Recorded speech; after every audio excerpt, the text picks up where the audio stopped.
Sorry, I didn't know you were here. I was just taking a nap in this beautiful 40-degree weather. Anyway, that brings us to our next subject, and of course today we'll be talking about the benefits of the lazy beekeeper. So without further ado, let's break right into it.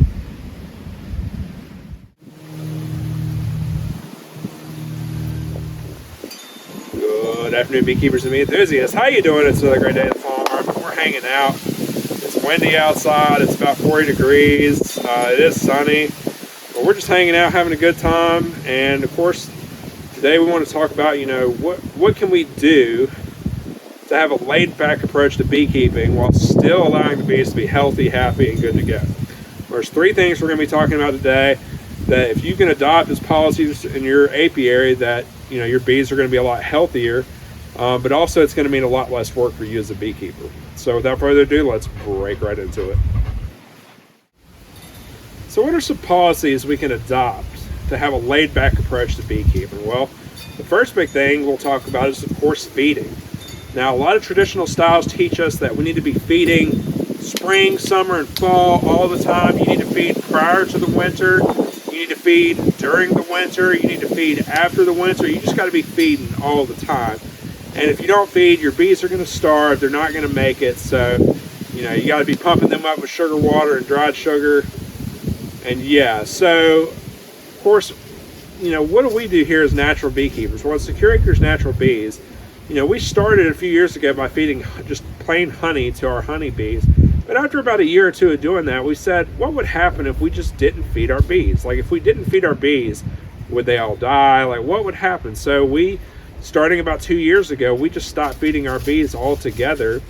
And surprisingly, we've still grown our apiary every year, and they've done really well. We've trusted the bees. We've said, okay, we're going to trust you to get your food, and we're not going to interfere with your lives as far as feeding goes.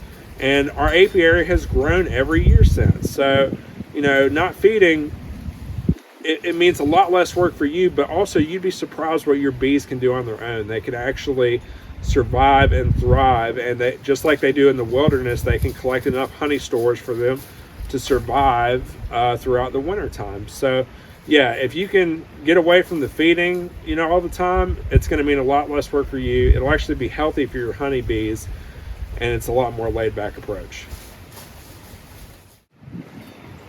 So another example of a laid-back approach is, of course, being treatment-free.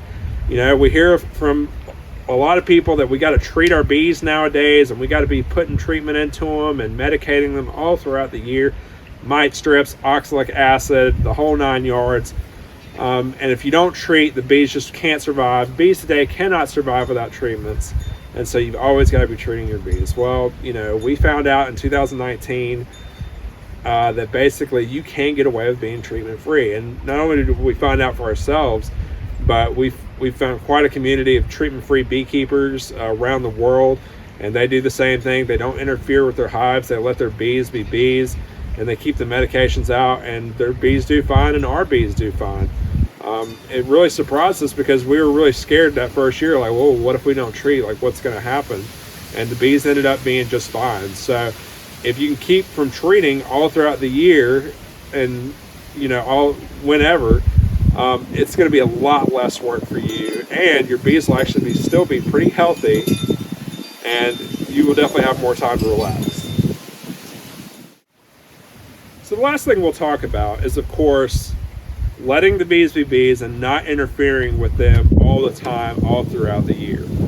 We hear a lot of traditional styles say, hey, you need to be getting those hives once a week. You need to be checking them, making sure they're good to go, all throughout the year, just constant checks. And what you have to understand is, while you're checking your bees frequently throughout the year, you're pulling the frame out, you're looking for the queen, you're talking to the bees, oh, I love you, bees, you're so beautiful, I love you. Your bees are having an anxiety attack, okay? They're literally freaking out because all they see is an intruder that's dividing up their home into several different sections, and they have no clue what's going on. They would much rather you leave them alone and let them be bees. And really, as SecureAcresNaturalBees, what we've done is, we do one check in the spring where we look at the frames, we make sure they look good. Then we fill up the frames we fill the hive up with frames for the winter time. and then we basically let the hives sit until the fall, and then in the fall we pull out the excess honey frames, and then they're good to go. So, you know, we get away with only opening the hive twice a year, and the bees still do very well, and they've still survived and thrived. So, you know, you shouldn't be convinced that you need to be interrupting your bees' lives all the time, all throughout the year, for their health, because believe it or not, they would much rather you stay out and leave them alone, and they tend to thrive a lot better in that situation.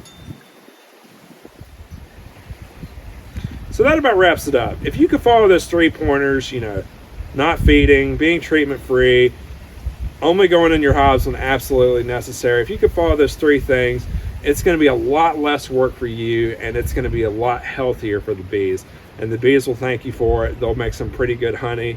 And yeah, being a lazy beekeeper, you know, it just means, you know, taking a laid back approach, and we're doing things that are just necessary, not a bunch of excess, because a lot of that excess, what it does is it really intrudes on the bees' lives, and it makes their lives a lot more complicated.